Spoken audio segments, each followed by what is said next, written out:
State Department documents show then Secretary of State Hillary Clinton and her top staff pushed for the use of PDA devices that could be used for top secret information.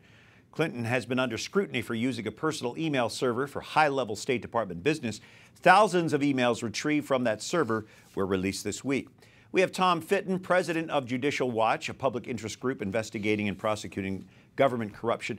How was the Judicial Watch able to get these documents, and what did they show? Well, we had to sue in federal court to get them. They weren't voluntarily disclosed, and they show emails among top security officials in the State Department, and they say essentially if the top staff of Mrs. Clinton continue to push for devices that can handle top secret and secret information, blank, blank, blank. Of course, all that is blacked out, what the response would be. But it's clear from the emails that they were pushing and being rejected by security officials in their effort to get a smartphone that can handle classified information. Now, it later turns out, based on the emails that were released this week, as you highlighted, you have iPads being used by Mrs. Clinton, so who knows what went on in the end. So we now have many of the emails that came off her personal email server. Those emails released show some documents that are now classified as secret. If they're so sensitive now, why weren't they then? Of course they were then.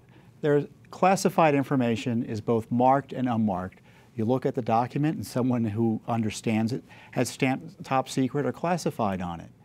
Other times there's classified material and it hasn't been marked yet by someone who knows better. Mrs. Clinton knew better.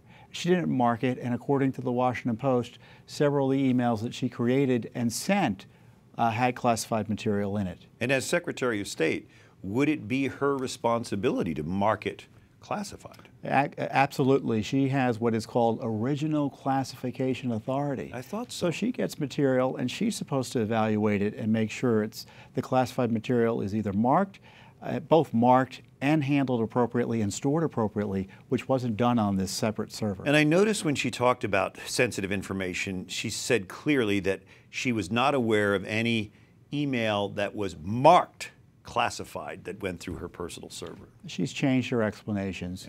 Originally she said she had no classified material. Now it's marked classified material. I tell you what, most of the government material that is classified isn't marked. Is this a really sticky situation for national security? I mean, could there have been some serious leaks? Oh, for sure. There's a news story out today that a hacker will sell all of her emails for $500,000. You can bet these emails that she had that weren't secured were taken by bad guys, and they have access to this national security sensitive information, which makes investigations and accountability for that misconduct all the more important. President of Judicial Watch, Tom Fitton, thanks so much. We appreciate you joining us. Hey, thank you, Brian.